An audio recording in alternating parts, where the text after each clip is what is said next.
Donc là, on se retrouve sur notre bien à Mont-de-Marsan. Donc vous pouvez voir la façade. Là, on va parler commun. Donc ça fait partie de la copropriété, les murs.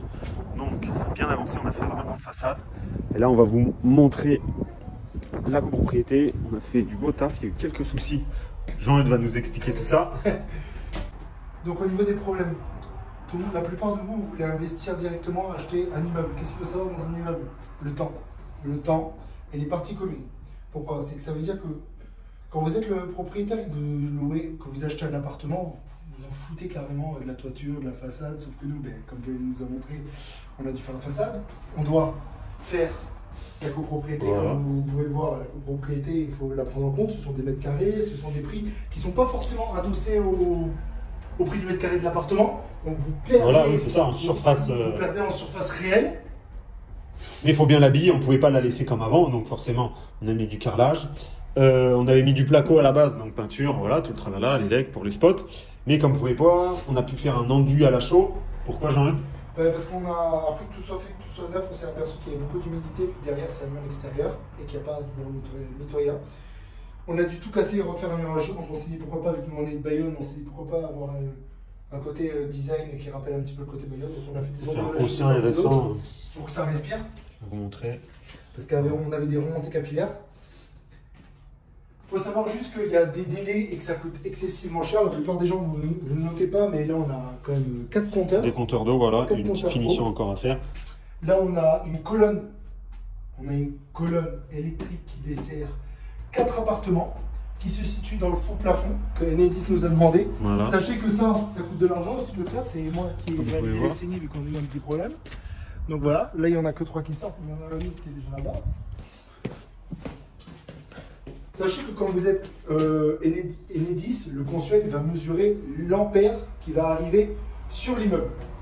Donc là, on avait assez d'ampères pour réaliser 4 compteurs électriques. Si vous voulez réaliser un autre compteur, là, c'est une colonne électrique. Si on rajoute une colonne électrique, c'est pas le même budget. Sachant que nous, déjà, c'est 5 000 € pour 4 appartements. Donc, Voilà. imaginez le prix, déjà, ça coûte cher. C'est ça. Et il n'y a pas de... Tout va dans la rue, c'est pas on fait des saignées, il y a tout ça. Et à le prendre en temps. compte. Le temps Oui, aussi, voilà, il c'est répond ça, pas ouais. souvent.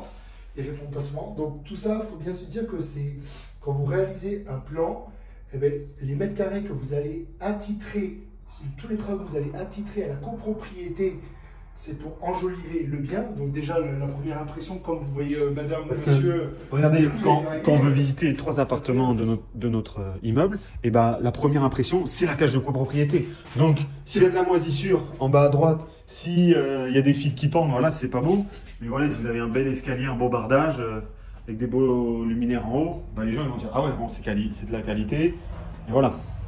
Mais sachez qu'en tout cas, la cage de copropriété nous a coûté quand même pas mal d'argent. Elle nous a coûté, je pense, environ 13 000 € avec tous les compteurs. Donc imagine, il Ouais. faut le noter. Compteur, Il faut placo, le faire tout ça dans... le sol. faut le compter. On peut pas y déroger.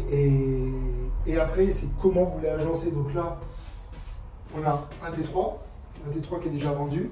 Donc sachez que nous, on n'achète que des immeubles là, dans mon Donc, édifice. il est vendu, vous n'avez pas le droit de le voir. Voilà.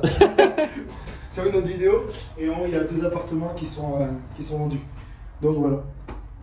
Donc c'est plutôt pas mal et vous nous retrouverez sur... Donc, pour conclure, voilà, faites attention au budget copropriété et surtout les délais si vous voulez rajouter de l'électricité ou voilà, pour les compteurs d'eau. Donc, bien anticiper ça pour pas vous faire avoir pour les délais et l'argent que ça coûte. Et le notaire, vu que là on est en train de tous les vendre et qu'on est en train de régulariser tout ceci, sachez que quand vous avez fait des documents auprès de la mairie, que vous avez demandé une déclaration préalable pour un permis de construire, vous devez régulariser après les travaux auprès de la mairie, auprès de l'urbanisme, justement pour valider cette fin de chantier. Voilà. Et le notaire, il va vous le demander. Donc, il y a des délais. Si vous n'avez pas envie de l'avoir au cul et justement de ne plus pouvoir vendre, il faut réaliser tous ces documents dans les plus brefs délais et être rapide pour justement pouvoir louer. Et si jamais vous voulez réaliser une bonne copropriété pour vous, parce que là, nous, on parle en tant que marchand de biens, on est sur un de nos immeubles. Mais ça se fait en locatif aussi. Mais ça se fait en locatif. Donc, petit conseil pour du locatif.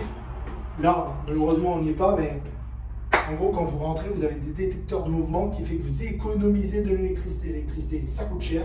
Donc, si vous voulez optimiser votre rentabilité sur l'électricité des parties communes quand vous voulez posséder tout un immeuble, je vous conseille justement de mettre des détecteurs. Au moins, il n'y a pas de... c'est pas Versailles ici. Ouais. C'était la petite astuce du jour. On va rester sur cette fin. Bon, on vous dit à la prochaine vidéo. Ciao! Ciao!